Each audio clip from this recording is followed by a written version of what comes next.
નમસ્કાર દોસ્તો, હું આપની સાથે આજે ડિપ્રેશન આવતું હોય તો એને બારણેથી વિદાય આપવી અને આવી ગયું હોય તો એનું સ્વાગત કરી અને વિદાય આપવા માટેના તમને 3 ઉપાય બતાવીશ કે જેનીથી તમે સરળ રીતે ડિપ્રેશનમાંથી બહાર નીકળી શકો. એ પહેલાં આપણે એ સમજી લઈએ કે ડિપ્રેશન એટલે શું. તો સામાન્ય શબ્દોમાં મગજમાં જ્ઞાનતંતુઓની નબળાઈને કારણે ડોપામાઇન અને સેરોટીનિન નામના 2 કેમિકલ ઉત્પન્ન થાય છે. જે ઉત્પન્ન ન થાય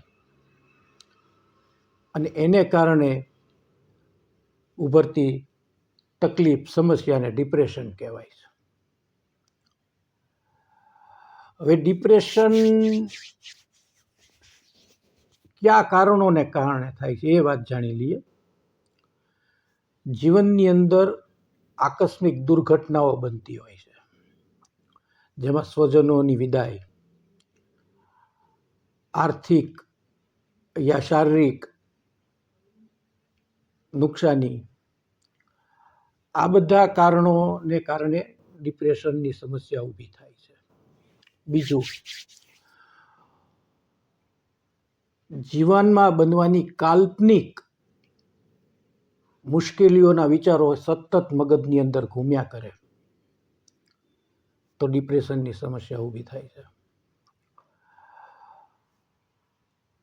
હવે સમજવાનું એ છે કે મુશ્કેલીઓના વિચાર આવવો અને વયો જવો, આવવો ને વિચાર વયો જવો એક વ્યવહારિક સામાન્ય ઘટના છે. દરેકના જીવનમાં દરેકને અનુભવ થતો હોય છે. પરંતુ વિચારોની સાયકલ 17 દિવસની હોય છે. એ 17 દિવસ દરમિયાન આ બધી મુશ્કેલીઓના, કાલ્પનિક મુશ્કેલીઓના વિચારો તમારા મગજની અંદર ઘૂમ્યા જ કરે અને તમે 17 દિવસ સુધી જો એમાંથી બહાર ન નીકળી શકો તો એ વિચારો નાના મગજમાં લોક થઈ જાય છે અને એને કારણે ડિપ્રેશનની સમસ્યા શરૂ થાય છે. બીજું, નેગેટિવ વિચારોનું એકદમ મગજની અંદર ભ્રમણ થવું એ પણ ડિપ્રેશન આવવા માટેનું એક કારણ બની શકે છે.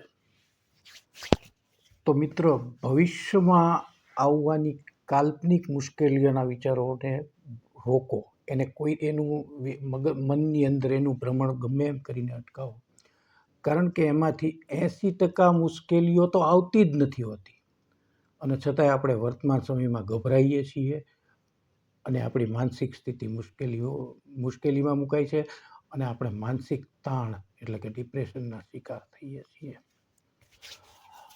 હવે આપણે ડિપ્રેશનના લક્ષણો જોઈ લઈએ. ખાસ કરીને ડિપ્રેશનના લક્ષણમાં ઉદાસ રહેવું, ઘરમાં પડ્યા રહેવું, લોકો સાથે વાતચીત ટાળવી, ઊંઘ ન આવવી, ગેસ થવો, એસિડિટી થવી, કપાળ જરા ભારે રહેવું અને મૃત્યુના વિચારો આવવા,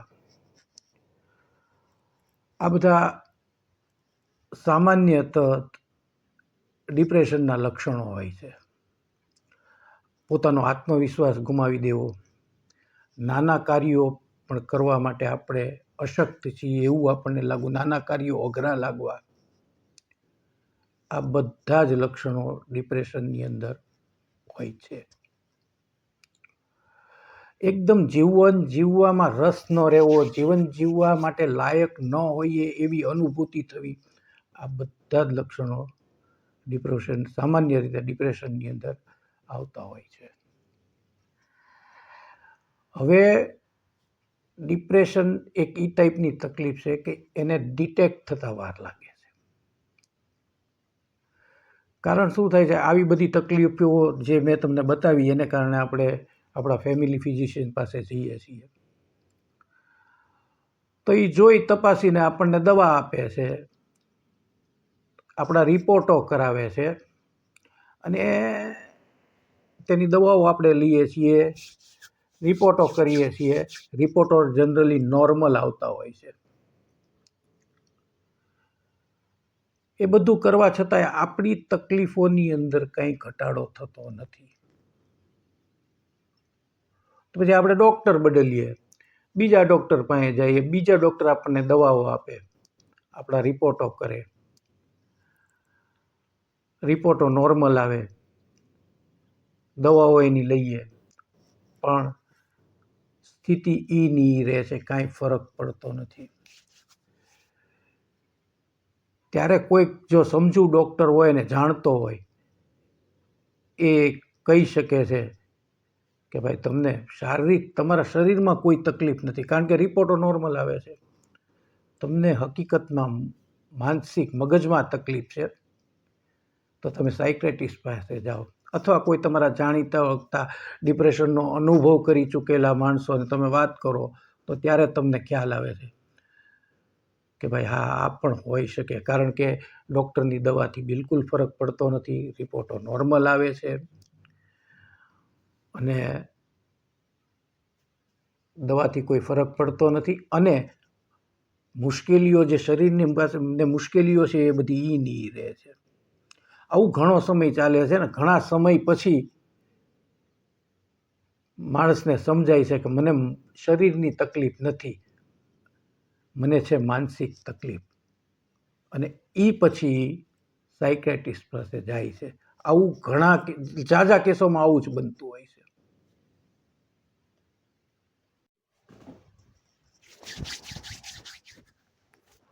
હવે મિત્રો આપણે એના ઉપચાર વિશેની વાત કરીએ, ઉપાયો જોઈએ. એમાં પહેલા મેડિકલ સપોર્ટ, બીજું યોગ અને ત્રીજું આયુર્વેદિક ઉપચાર. આ ત્રણેયનો સમન્વય કરી અને ઉપચાર ચાલુ કરવો, જેથી કરીને તમે બહુ થોડા સમયની અંદર આ સમસ્યામાંથી બહાર નીકળી શકો. અધરવાઇઝ આ સમસ્યાઓ બહુ લાંબી ચાલતી હોય છે અને તકલીફકારક છે. હવે પહેલું, બિંદાસ સાયક્રેટિસ્ટ પાસે જવાનું. કોઈ પણ એમાં શરમ રાખવાની હોતી નથી, કારણ કે આજકાલ આ એક સળગતી સમસ્યા, ડિપ્રેશન સળગતી, ને સૌથી વધારે ગર્દી તમને સાયક્રેટિસ્ટની હોસ્પિટલમાં જ જોવા મળતી હોય છે. સાયક્રેટિસ્ટ પાસે જવાનું, તે તમને તેની પાસે કોઈ પણ વસ્તુ છુપાવ્યા વગરની 100% વાત કરવાની. એ તમારું બધું તમારી વાત સાંભળીને 3 કે 4 જાતની દવાઓ તમને આપશે.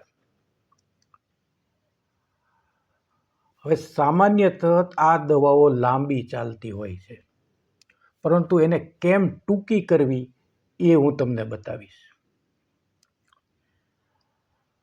બીજું, સાયક્રેટિસ્ટ જે દવાઓ આપે છે એની પહેલા 7 દિવસ કોઈ પ્રકારની અસર થતી નથી.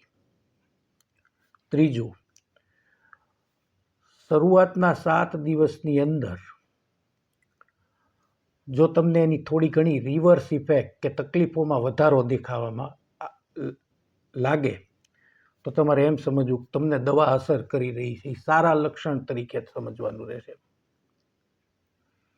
આ બધું જ તમને સાયક્રેટિસ્ટ જે ફાઇલ આપે ને એમાં લખેલું હશે, પણ જ્યાદા લોકો આવું કાંઈ વાંચતા નથી કે જોતા નથી, એટલે હું તમને ભલામણ કરું છું કે આપેલું તમે જોઈ જોજો.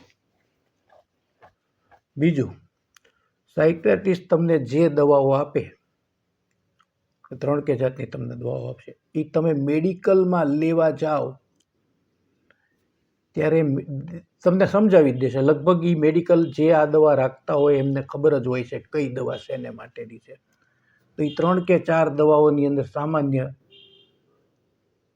તમને પહેલી એક દવા આપશે કે એને તમારે પૂછી જોવાનું આ શેને માટેની છે, તો એક તમને એમ કહેશે કે આ ઊંઘ લાવવા માટેની દવા છે. તમારે તરત જ યાદ રાખી લેવાનું, અધરવાઇઝ યાદ ન રહે તો એ દવા પાછળ જે પેલું કેટલા ડોઝ લેવાય એનું પતાકડું મારેલું હોય એ પતાકડા પાછળ લખી લેવાનું.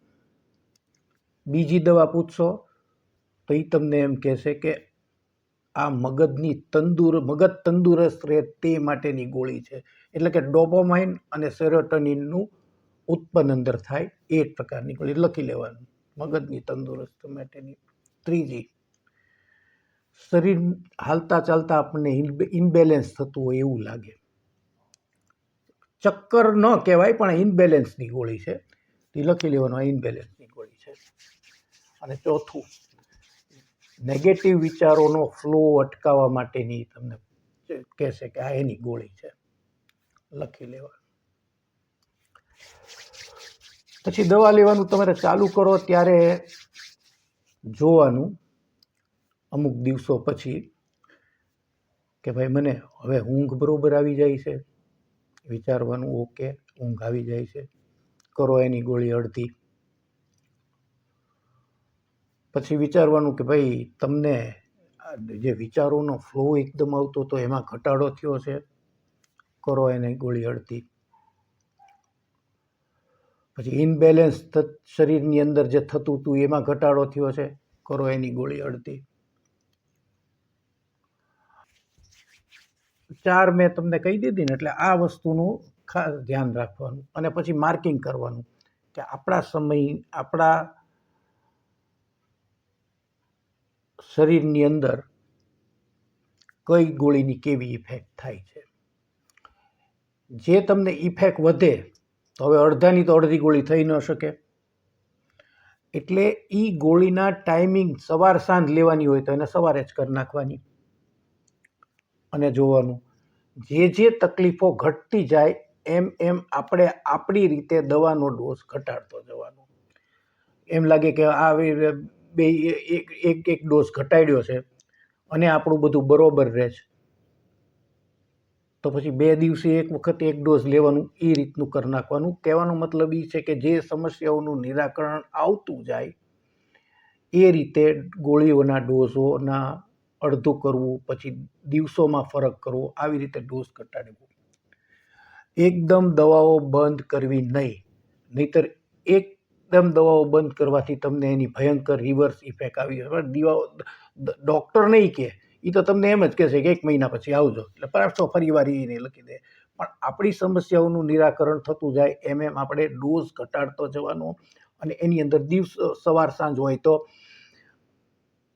ખાલી સવાર કરી નાખવાની, એક દિવસ છોડીને એક ગોળી, એવી રીતે આ દવાઓ લેવાની રહેશે. નહીંતર આ દવાઓ બહુ લાંબો સમય ચાલતી હોય છે અને ડૉક્ટરો ઝડપથી ઘટાડો કરતા હોતા નથી.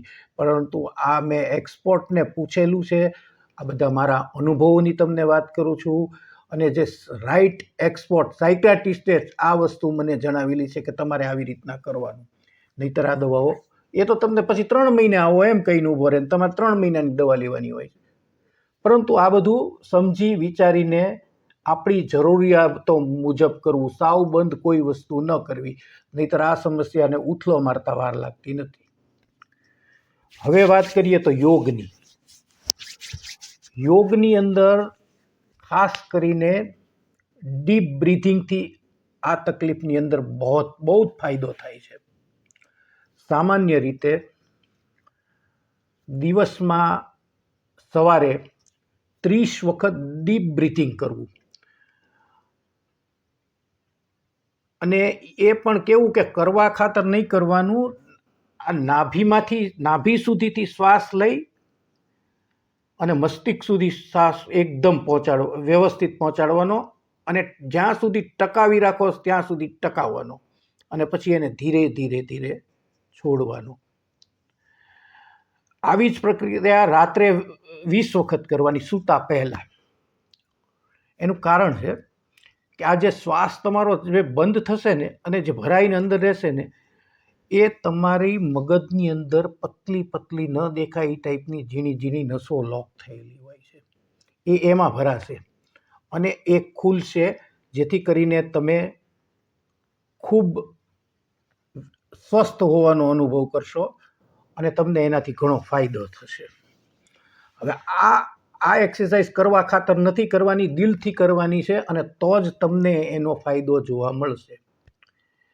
રાત્રે સૂવો ત્યારે 20 વખત હું તમને બતાવી દઉં કે એકદમ આમ કરી અને શ્વાસને લોક કરવાનો છે અને પછી સેકન્ડો ગણવાની છે. જેમ વધારે શ્વાસ લોક કરી શકો એટલો શ્વાસને બંધ કરો અને પછી ધીરે ધીરે એને છોડો. અને રાત્રે સૂતી વખતે કપાળની અંદર આવી રીતે આંગળીના ટેરવાથી મસાજ કરો, જેથી કરીને તમને એક વગર ગોળીએ પણ ઊંઘ આવી શકશે. આ બધા મારા અનુભવો છે, હું તમને મારા અનુભવો જ જણાવું છું. એટલે કરવા ખાતર ડીપ બ્રીથિંગ કરવાનું નથી, પણ દિલથી નાભીથી શ્વાસ ખેંચી અને ઠેઠ મસ્તિષ્ક સુધી લઈ જવાનો અને એને રોકવાનો. અને આનું તમને થોડા સમય પછી રિઝલ્ટ મળશે, તાત્કાલિક આનું રિઝલ્ટ મળશે નહીં. હવે ત્રીજી વાત, આયુર્વેદિક ઉપચાર. એમાં દાડમ, લીંબુ અને આદુ, આ ત્રણેયની અંદર ડોપામાઇન અને સિરોટોનિનની ભરપૂર માત્રાઓ હોય છે. એટલે તમે આનું એક સવારના પરમાં એક ગ્લાસ આનું જ્યુસ બનાવો, ત્રણેય મિક્સ કરી મિક્સરમાં હલાવી અને આનું જ્યુસ બનાવીને પીવો, જેથી કરીને તાત્કાલિક મગજની અંદર ડોપામાઇન અને સેરોટોનિન ઉત્પન્ન થશે અને તમને એની સ્વસ્થતાનો તમને તરત એનો અનુભવ થશે. બતાવ્યા પ્રમાણેના ત્રણેય ઉપાયો કરજો દોસ્તો. મારો અનુભવ છે, મને આનાથી ઘણો જ ફાયદો થયો અને હું ડિપ્રેશનમાંથી બહાર નીકળી શક્યો છું. આ બધા મારા અનુભવો છે. કોઈ સાયકાઇટ્રિસ્ટ નથી, હું કોઈ આ બાબતનો નિષ્ણાત નથી. મેં તમારી સાથે અનુભવની વાત કરી છે અને મેં તમને મારો અનુભવ જણાવ્યો છે. નમસ્કાર દોસ્તો. વિડીયો સારો લાગે તો લાઈક કરજો, શેર કરજો, સબસ્ક્રાઈબ કરજો. શેર એટલે કરજો કે કદાચ આ સાંભળીને 2% વ્યક્તિ આનું અનુસરણ કરે અને એને કોઈ ફાયદો થાય તો મને ખૂબ ખુશી થશે અને તમે એના ભાગીદાર થશો. નમસ્કાર દોસ્તો.